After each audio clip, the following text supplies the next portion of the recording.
Chapter 4. Around noon, Shay drove me to a train station in Dallas, but told me she couldn't go to Dargo Island with me. She had an appointment. "Here," she said as she took her necklace off and handed it to me.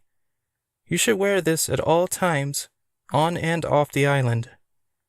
I looked at it. The necklace looked to be made of copper. At the end of the chain was what looked like a small wave. I put it around my neck and thanked her.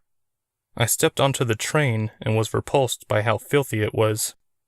Old newspapers and fast food bags covered the empty seats. Would I really have to ride this thing every day for work? I picked a relatively clean spot. There were only 2 other passengers, sitting far apart. One was asleep and looked homeless. The other was an old man dressed in a suit that looked like it was made out of tiny shards of glass. I tried not to make eye contact. The train started moving a few minutes after I sat down, heading through Dallas. I got bored watching the city pass by and eventually closed my eyes. I opened them sometime later and gasped at what I saw out the window. I was surrounded by water. I pressed my hands and face against the window, as if that would help me see everything. I couldn't see directly beneath the train, but I assumed we were still on a track. What I couldn't see was what held the track up. I couldn't imagine columns rising from the ocean to support us. I must have been dreaming, right? Despite the fact I knew I was going to an island before I even got on the train, I still wasn't prepared for this. I looked to one of the other passengers and said, "Are we really going to an island?" The man dressed in the glass suit looked at me and smiled. "That's what they tell me." "Why are you going to Dargo Island?" "I live there." "Why are you?" "I'm getting a job there." "Oh, I guess you'll be working for me then." "Yes, sir." I smiled. I felt like I already had the job for some reason. "How are we crossing the ocean from Dallas? When did we leave the train station?" The man laughed. "Well, to answer your first question, there are parts of Texas not many people know about. As for the second question, we left the station 5 minutes ago." "5 minutes?" The man laughed again. "My name is Rockney Stockwell. That sleeping fellow over there is Trick." He offered his hand and I shook it. "I'm Josh DeBelko." "Pleasure to meet you, Josh." "You too, sir." "Please, call me Rockney." "Only if you call me Dr. DeBelko."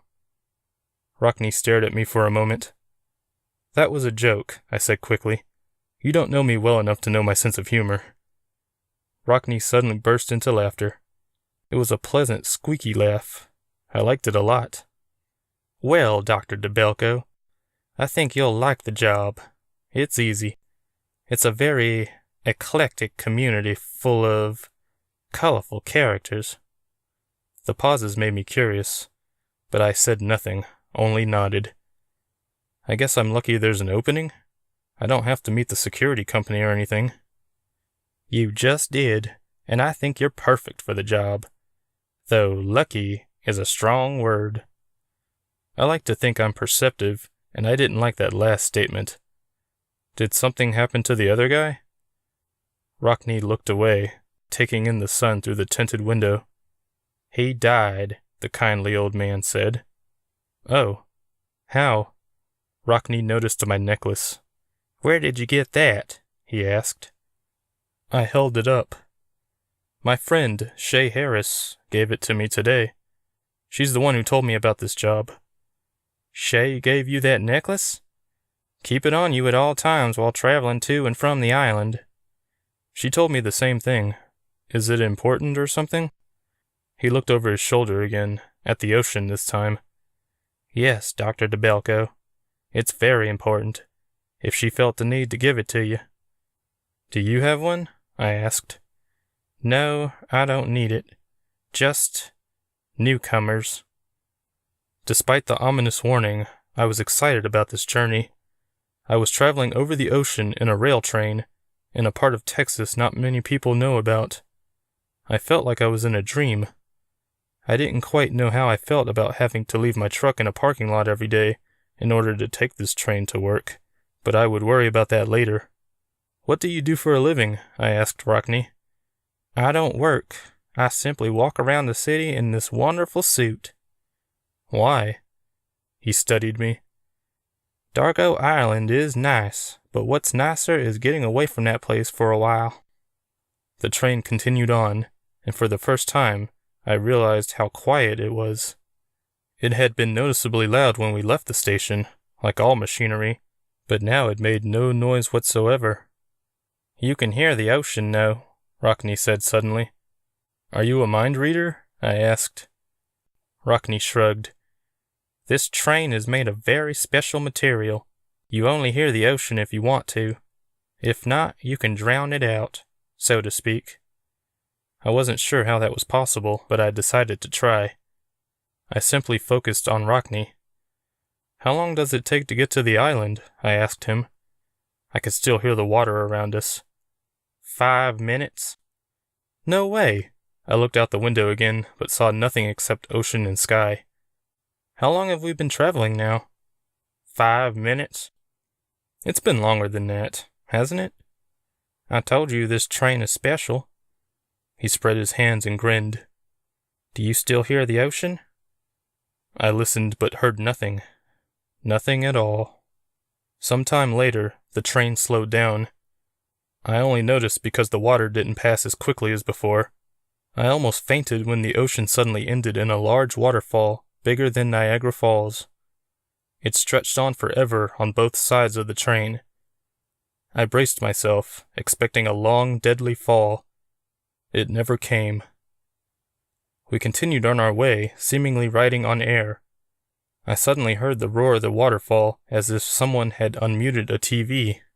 You can hear the waterfall because you're focused on it, Rockne shouted behind me. I turned to him, and he laughed at what I guessed was my astonished expression. I reached a point where I couldn't believe any of this was real. It couldn't be. I focused on Rockne again to drown out the roar of the water. The sound slowly faded. I sat down, never taking my eyes off my travel companion. Is this real? I asked simply.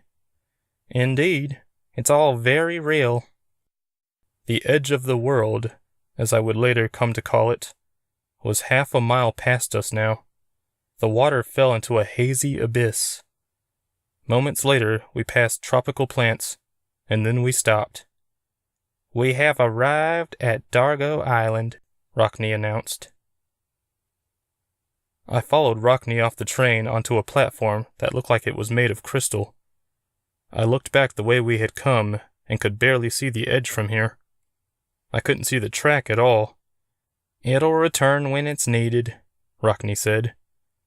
Are you reading my mind? I asked, completely numb. No, you're just incredibly easy to read. He pulled a handkerchief from his breast pocket.